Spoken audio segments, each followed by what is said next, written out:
دوستوں میں ہوں حافظ سرفراز ترین اور آپ دیکھ رہے ہیں الفرقان اردو ٹی وی۔ دوستوں آج میں سکندرپور کے قدیمی قبرستان میں موجود ہوں۔ یہ وہ جگہ ہے جہاں پر آج سے 24 سال قبل یعنی 18 رمضان المبارک 1999 کو آگ اور خون کا ایک ایسا کھیل کھیلا گیا جس میں 13 لوگوں کی جانیں جو ہیں وہ ضائع ہوئیں، اور 24 سال گزرنے کے باوجود ان لوگوں کو آج تک انصاف نہیں مل سکا۔ اس کیس کے پس پردہ محرکات کیا تھے اور یہ واقعہ جو پیش آیا اس کے جو عینی شاہدین ہیں اور ڈائریکٹ جو متاثرین ہیں وہ لوگ میرے ساتھ موجود ہیں، وہ ہمیں بتائیں گے کہ کتنے لوگ، مجھے وہ آج بھی وہ ندیم یاد ہے کہ معصوم بچہ ایک اسکول کا اسٹوڈنٹ تھا اور اتنی پیاری آواز سے تقریر کیا کرتا تھا اور ہر عالم کی طرح وہ نقل اتار کے تقریر کر لیا کرتا تھا، وہ بھی ان کے تشدد کا اور ان کی قتل و غارت گری کا نشانہ بنا۔ اس جان لیوا حملے میں جو جنازے کے دوران کیا گیا وہ مجھے مشتاق چیئرمین یاد ہے جن کو اللہ پاک نے ان کی وفات کے بعد جو ہے ایک بیٹا عطا کیا جو آج 23-24 سال کا جو ہے وہ ہو چکا ہے۔ اس جو حادثہ ہوا اس حادثے میں دیکھیں تو باپ بیٹا ہمیں مولانا محمد طیب اور جو ہے ان کا بیٹا کلیم اللہ ان کی شکل میں نظر آ رہا ہے، ہمیں چاچا بھتیجا نظر آ رہے ہیں، ہمیں قریبی عزیز ایک دوسرے ایک خاندان کے لوگ نظر آ رہے ہیں، لیکن آج 24 سال گزرنے کے باوجود ان لوگوں کو انصاف نہیں مل چکا ہے۔ لیکن آج ہم کتنی جو نسل ہے 24 سال کے عرصے میں جوان ہوئی ہے ان کو پتہ نہیں ہے یہ واقعہ کیوں پیش آیا تھا، کتنے لوگ اور کن خاندانوں سے تعلق رکھنے والے لوگ اس واقعے میں شہید ہوئے۔ میرے ساتھ ملک اظہر صاحب ان کے کزن شہید ہوئے تھے، راشد بھائی موجود ہیں، راشد صاحب سکندرپور کے یہاں قبرستان کمیٹی کے چیئرمین بھی ہیں، یہ بھی موجود ہیں، یہ ہم کو بتائیں گے کہ اس واقعے کے پس پردہ محرکات کیا تھے اور اس دن اصل جو واقعہ ہوا کیا تھا یہ بتائیں گے۔ جی راشد صاحب۔ السلام علیکم ورحمۃ اللہ۔ اصل میں قبرستان جو ہے وہ احترام اور جو دعائے مغفرت کی جگہ ہوتی ہے۔ یہاں پہ جو لوگ آتے ہیں اور اپنا وہ اڈا اجمانے کی کوشش کرتے ہیں، جیسا کہ اکثر جگہ پہ آپ دیکھ چکے ہیں کہ قبرستان پہ جو لوگ بیٹھتے ہیں اور مختلف قسم کے وہ اوچھے کنڈوں سے اپنا وہ ادھر ٹھکانہ بنانا چاہتے ہیں۔ یہاں بھی یہی بات ہوئی، اہل سکندرپور نے ان کو کہا کہ آپ اس طرح نہ کریں، یہاں پہ تعمیرات نہ کریں، تعمیر ہو چکی ہے، لیکن وہ بعد میں آئے افضل الدین صاحب کے جنازے پہ ہم صاحب نے ہفتے آئے اور آ کے ان کا جنازہ پڑھنے کے بعد تدفین کے لیے آئے، تو وہاں پہ وہ اپنی پوری تیاری میں تھے اور انہوں نے جو ہے وہ اپنا ظلم و بربریت اور جبر کا مظاہرہ کیا، اور الحمدللہ ہمارے جو حضرات تھے وہ روزے میں تھے، وضو میں تھے، اور نماز جنازہ پہلے ظہر کی نماز پڑھ کے آئے، پھر نماز جنازہ کے بعد اللہ نے ان کو شہادت جیسے عظیم مرتبے پہ فائز کیا، ہمیں اس پہ فخر ہے۔ دوسری بات کہ انتظامیہ جو ہے وہ اس نے آج دن تک ہمارے ساتھ کوئی لواحقین کے ساتھ کوئی بھی تعاون نہیں کیا ہے۔ اب ہمارا کیس جو ہے وہ داخل دفتر ہو چکا ہے، وہ کس خاطر کہ موقع کا کوئی بھی قاتل کوئی بندہ بھی گرفتار نہیں ہوا ہے، تو اس لیے آپ دیکھ لیں کہ ہمارے پورے ملک میں لاقانونیت کیوں بڑھ رہی ہے، اس لیے کہ قانون کی گرفت نہیں ہے اور مجرموں کو باقاعدہ ان کو چھوڑا جا رہا ہے یا ان پہ ہاتھ نہیں ڈالا جا رہا۔ تو ہماری ارباب اختیار سے یہ گزارش ہے کہ کم از کم جس کے ساتھ ظلم ہو تو اس کا انصاف ہونا چاہیے۔ ایک دریائے فرات کے کنارے پہ اگر کتا بھی بھوکا مار گیا نا تو حضرت عمر کہتے ہیں کہ مجھ سے باز پرس ہوگی۔ ملک اظہر صاحب روشنی ڈالیں۔ اچھا ہمیں یہ اس طرح کہ ہمارے سامعین کو اور ناظرین کو تھوڑا شہداء کا تعارف کروا دیں کہ کون کون سے لوگ اس سانے میں شہید ہوئے، ان کا تعارف کروا دیں۔ بسم اللہ الرحمن الرحیم۔ اس سانحہ سکندرپور میں سب سے پہلے مولانا صاحب، مولانا محمد طیب صاحب اور ان کے بیٹے تھے، اسی طرح ارشاد محمد چیئرمین صاحب اور ان کے بانجے تھے، حاجی محمد یونس صاحب اور ندیم شہید ان کے بھتیجے تھے، اس طرح کل 13 شہداء ہیں۔ ملک عامر صاحب تھے، ملک عامر صاحب تھے، میرے کزن تھے، 13 شہداء ہیں۔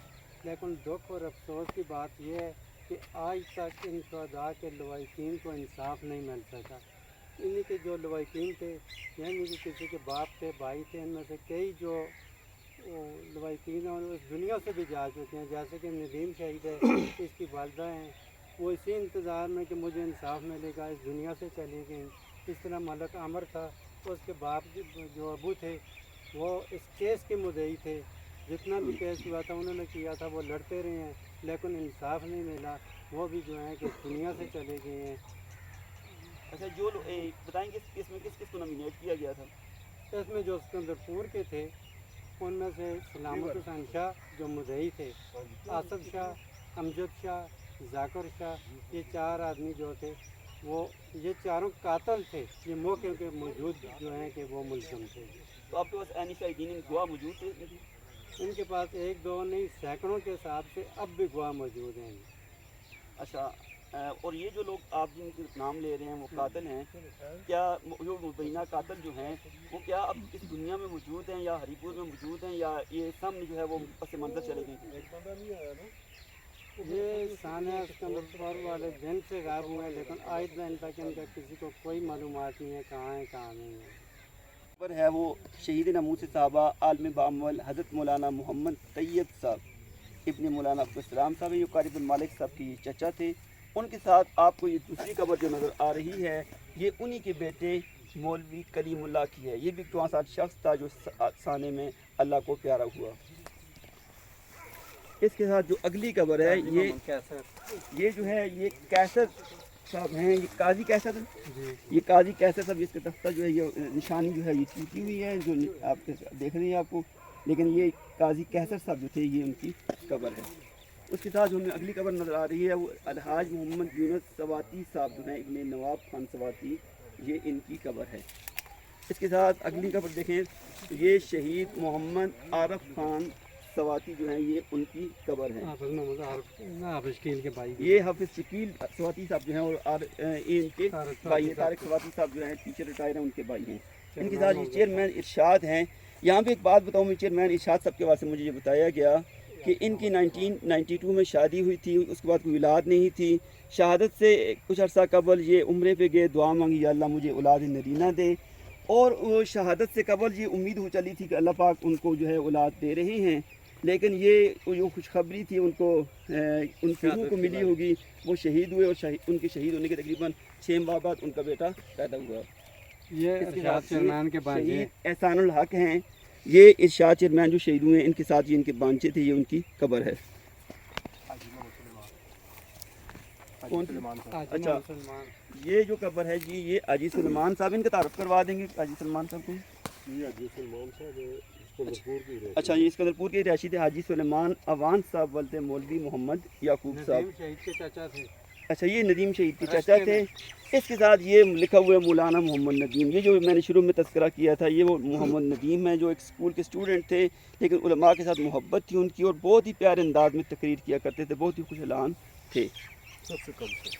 सबसे ये कम सीन जो है इन शुहदा में थे। और मुझे बताया गया इस पर इंतहाई तशद्दुद करके इनको शहीद किया गया। ये मलिक आमिर इकबाल साहब हैं जी, ये मलिक अजहर नवाज साहब इनके कज़न हैं। इनके वालिद साहब मलिक मोहम्मद इकबाल साहब वो इस केस के मुद्दई थे, लेकिन वो भी अल्लाह को प्यारे हो चुके हैं। इनके नाम से मदरसा भी मौसूम है। इसके साथ जो है ये शहीद हाजी मोहम्मद बशीर साहब हैं, ये आगा शबीर अहमद अवान एडवोकेट साहब साबिक ज़िला नायब नाज़म जो हैं उनके भाई हैं, ये भी इस हादसे में अल्लाह को प्यारे हुए। और उनके साथ ये शहीद साजिद महमूद वल्द मोहम्मद अशरफ हैं, ये भी इस हादसे में अल्लाह पाक को प्यारे हुए। नाज़रीन, आज आपने यहाँ पे देखा कि किस तरह शुहदा की कब्रें आपने यहाँ पे देखी कि 12 शुहदा की कब्रें यहाँ पे मौजूद हैं। आज से 24 साल पहले इन 12 घरों में, बल्कि 12 घरों से जुड़े कितने ही घरों में जो है एक सफ़ेद मातम बिछी थी, और आज तक 24 साल गुजरने के बावजूद ये ख़ानदान अपने उन प्यारों को बुला नहीं पाए हैं। आज 18 रमज़ान मुबारक है। मैं आपसे गुजारिश करूँगा, आज अफ्तारी के वक्त अल्लाह पाक दुआएं कबूल करता है, आपने इन शुहदा को अपनी दुआओं में याद करना है। इनके जो पसमंदगान हैं वो जो रह गए हैं वो लोग, उनके लिए सब्र जमील की दुआ करनी है, अल्लाह पाक उनकी हिफाजत करे, और ये दुआ करनी है कि अल्लाह पाक जो है ख़ुद जो है उन कातलों को कैफी किरदार तक पहुँचाए। अस्सलाम वालेकुम।